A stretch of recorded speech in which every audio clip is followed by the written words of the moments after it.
మిత్రులు శ్రేయోభిలాషులందరికీ నాగపంచమి శుభాకాంక్షలు. ఈరోజు నాగపంచమి సందర్భంగా భక్తులు, ముఖ్యంగా మహిళలు నాగపంచమి వ్రతము జరుపుకుంటారు. ఉపవాసం ఉండి పాముల పుట్టలో పాలు పోసి నాగ విగ్రహాలకు పూజలు చేస్తారు.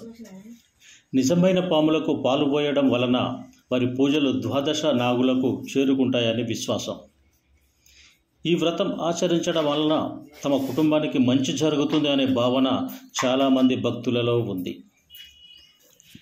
మరొక్కసారి నాగపంచమి శుభాకాంక్షలు తెలుపుతూ మీ జనగామ తిరుపతి. స్వామియే శరణమయ్యప్ప.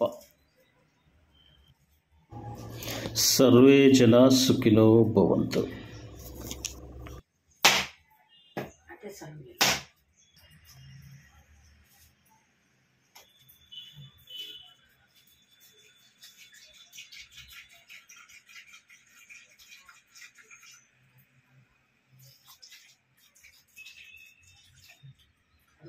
గోడ పక్క పంట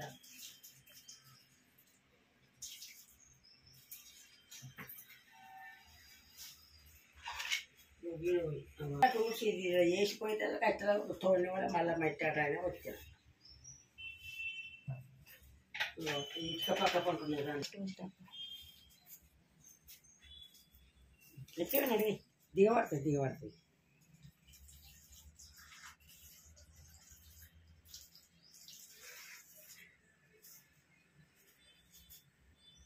నువ్వు మంచిగా అనిపిస్తుంది, అయ్యగా అనిపిస్తాను.